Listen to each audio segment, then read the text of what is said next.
For Santa. Once upon a time, not very long ago, two women shoppers were talking, obviously very concerned. Buying Christmas gifts for family and friends is one thing, and I'm glad to do it. But I'm afraid Santa Claus is taking over. He is causing many people to forget the real significance of Christmas. I agree. After all, it is Jesus' birthday, her friend responded. Now, Santa overhears a lot when he's out making his lists of who's been naughty or nice, and much of what he hears goes in one ear and out the other. But this Christmas, he couldn't stop thinking about the women had said. Even while helping the elves load his sleigh on Christmas Eve, those awful words rang in his ears. Could they possibly be right? As he went from house to house delivering toys, Santa couldn't stop worrying. Some people do forget Jesus on Christmas. Could it be his fault? Santa's last stop, as usual, was at a church that had a life-size nativity scene. Every year, Santa loved to be the first person to wish Jesus happy birthday, and he always brought a special present for the Christ child. But this year, Santa's footsteps were slow and heavy.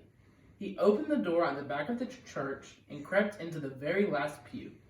His feet refused to carry him forward to the crib where the figure of the infant Jesus lay. He had his present under the pew. He had never felt so drained. A tear rolled down his cheek. Even though children had left him cookies and milk and many loving letters, he still couldn't remember when he had felt so sad or so alone. What's wrong? Giving presents was always such a joy before, Santa thought out loud. He sat back and closed his eyes when suddenly he heard a voice calling, "Santa! St. Nicholas!" Santa quickly wiped his eyes. He didn't want anyone to see him crying. He looked around the church. The voice sounded familiar, but there was no one in sight. "Cheer up! It's certainly not your fault that some people forget the significance of this day," the voice continued. "Ever since you were born in far-off Turkey, only 300 years after my son Jesus was born, you've done far more than most to spread the true Christmas spirit." Santa could hardly believe his ears. God was actually talking to him, and his voice was warm and loving, and he didn't sound angry at all. "Don't ever forget your long and distinguished career," God continued. "It all began when at a very young age you were named Bishop of Marad because of your many acts of charity." Santa smiled and suddenly remembered his colorful past.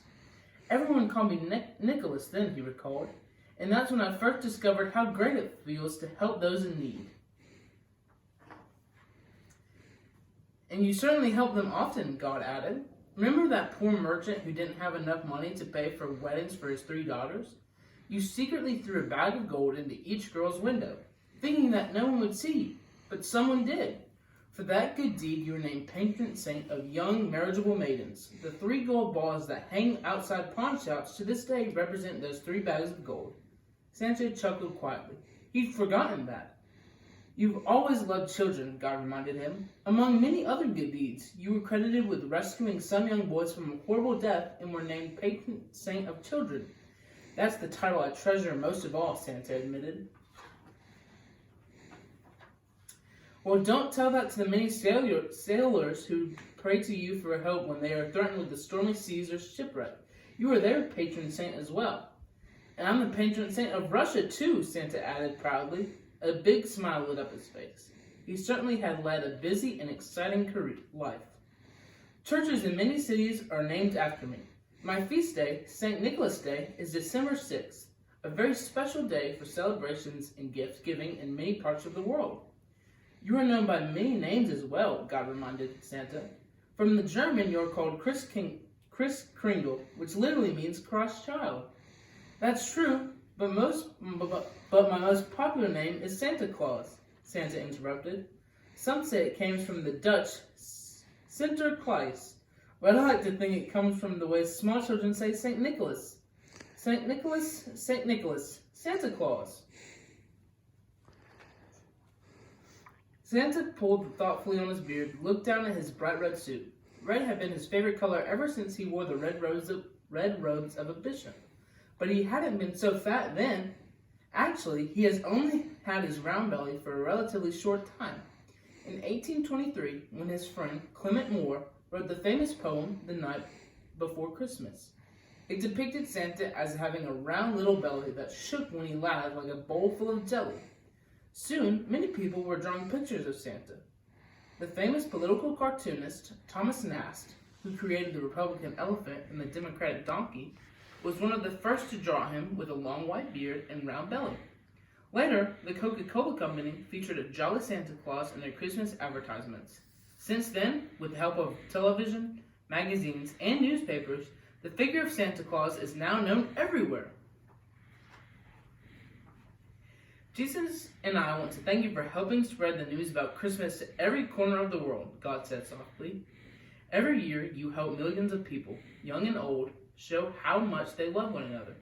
Because of you, people everywhere fill their hearts with joy and love on Jesus' special day. Thank you, God, Santa whispered. He felt better than he had felt for months. His was a very special job after all. Santa jumped up. Next year he would work even harder, filling hearts with love and joy so that they would be ready for the Christ child on Christmas morning. He could hardly wait. The morning sun streamed through the stained glass windows of the church. It bathed the figures of the infant Jesus and Mary and Joseph in its bright, warm rays. Santa reached under the pew and pulled out the present he had brought for the Christ child. He knew he would have to hurry if he wanted to be the first person to wish Jesus happy birthday. He almost ran up the aisle, took off his hat, and knelt before the infant Jesus. He reverently placed his beautifully wrapped package next to the manger. It was the same present he had given Jesus every year, but now he knew for sure it was the one present Jesus wanted most of all. Inside the box were Santa's list of the kind and loving things people, young and old, had done for one another during the year. Happy birthday, Santa whispered to Jesus, and please thank your Father for making a special place for me in his plan. I promise never to doubt his wisdom again. He smiled lovingly at the figure of the tiny infant. Now, no one who comes to church on Christmas and sees Santa kneeling there thinks it strange at all. They can see that it's the perfect place for Santa Claus to be on Christmas. And some people, the legend says, even insist that the babe in the manger is smiling back at Santa. Good job, Dad. You just got that.